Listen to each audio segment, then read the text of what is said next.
Good morning, all my viewers. Thank you very much for the tremendous response. I want today I will continue my lecture from where I had left last time. Last time we were discussing on the opinion of our honorable and an international personality Prime Minister Saab that government has got no business to do business. I fully endorse his opinion and I concur with it. But in India, our conditions are extremely different. We are still a developing a country where more than 80 crore people have to be fed. And if you do not give them a food security, if you do not supply them food, there may be a very typical situation the India must be facing.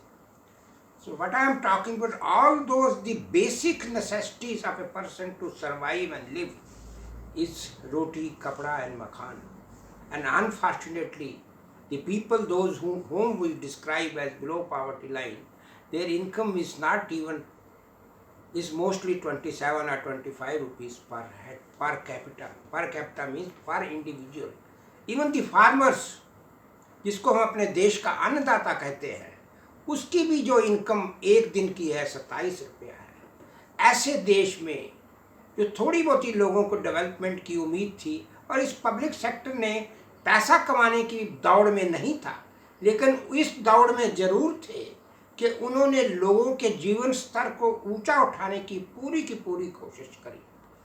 उस ज़माने में जो आदमी sweeper भी भर्ती हो गया, उसको भी वही यूनिफॉर्म मिलती है जो चेयरमैन को मिलती है। उसका बच्चा भी उसी स्कूल में पढ़ता है जिस स्कूल में चेयरमैन का बच्चा पढ़ता है। उसके आसपास उन्होंने कॉलोनियाँ बनाई, स्कूल बनाए, and up to 12th standard the education is free, almost free for everybody.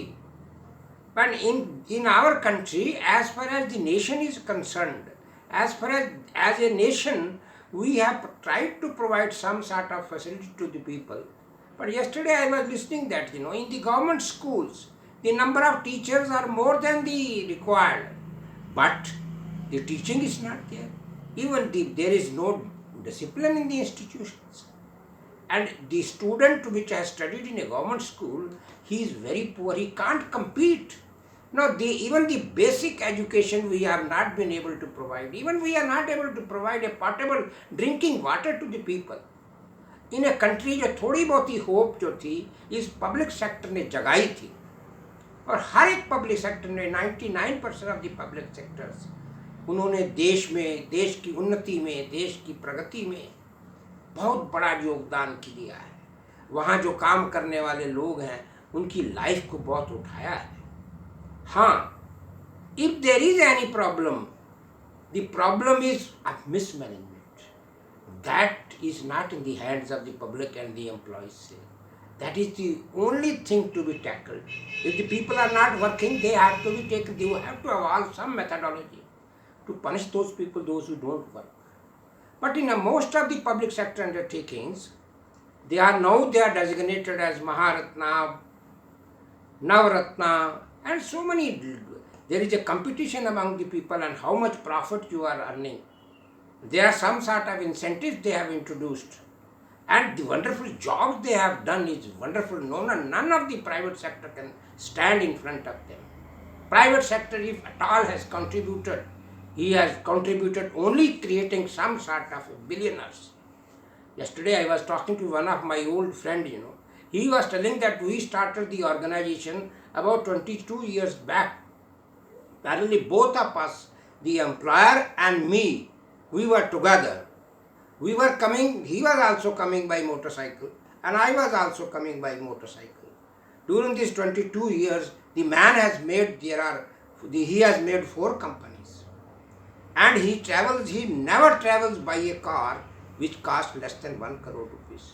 Whereas my status, as on date, is that I am finding it difficult to get my motorcycle serviced. That sort of difference has been created by the most of the private sector. They have never bothered for the welfare of the people. And incidentally, we are a democratic country. It is a welfare state to see that. And what the English people, when they left in 1947, where we were, we were in terrible condition. अभी भी बहुत सारे गांव ऐसे हैं जहाँ पर इतनी स्थिति खराब है कि उनको पता ही नहीं लगी कि देश हमारा आज़ाद है, हम इस देश में रहने वाले लोग हैं।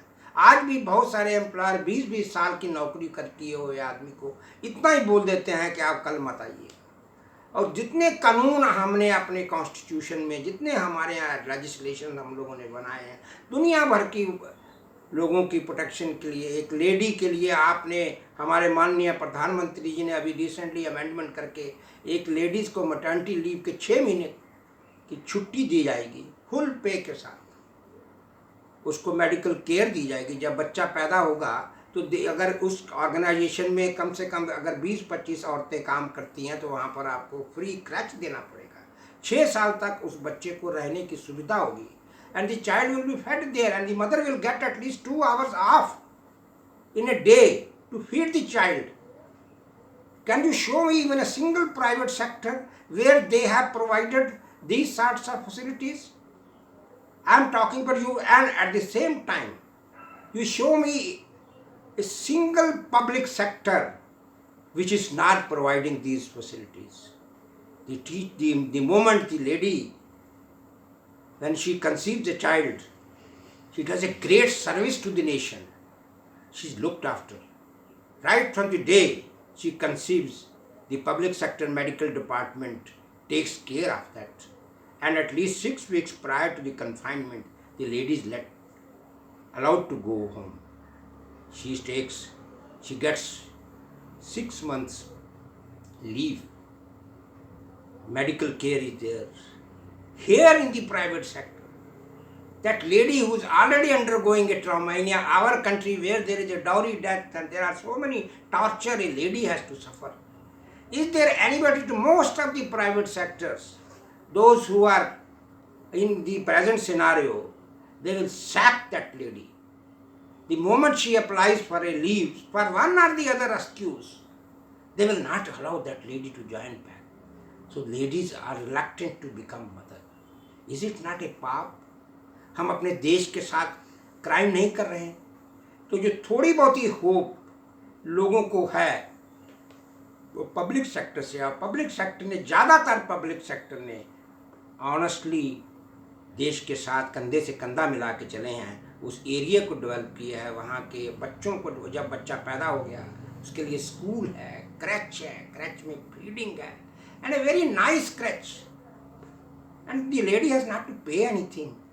Can you work? And obviously that private sector starts comparing, मेरे पास अगर आज से मेरे पास 2 बसें थी, आज मेरे पास 200 बसें, 200 क्यों नहीं, तुम्हारे पास तो 2000 बसें हो सकती हैं, because you have not shared the prosperity with the people, those who are working there. All that benefits, all the profits, everything has gone to the kitty of that employer. And then that the general public, general employees, and even the people around that, they have not developed much of the areas. Now, nowadays, even this multinational company ने तो एक न्यायी culture लगा दिया कि आप घर ही से काम करिए. They are not even having a building, they are not making even a building to house that office. कोई वर्कशॉप नहीं, कुछ नहीं. तो प्लीज़ इस पब्लिक सेक्टर को भी जिंदा रहने दीजिए. पब्लिक सेक्टर का इकॉनमी को सर्वाइव करने के लिए, देश को प्रोग्रेस करने के लिए अगर प्राइवेट सेक्टर ज़रूरी है तो पब्लिक सेक्टर बहुत ही ज़रूरी है. इस संबंध में specially I wanted to comparison in various develop, जब हम अपने आप को दूसरे डेवलप्ड कंट्रीज के साथ कंपैरिजन करते हैं तो हम एक चीज़ भूल जाते हैं, जो सोशल सिक्योरिटी की जितने चीज़ें हैं, मेडिकल केयर है, सर्वाइवल के लिए जितने बेनिफिट्स हैं, सब चीज़ें वहाँ पर स्टेट लुक्स आफ्टर. तो आज मैं अपना लेक्चर यहीं पर ही ख़त्म करता हूँ. आप सबको मेरा धन्यवाद. Thank you very much.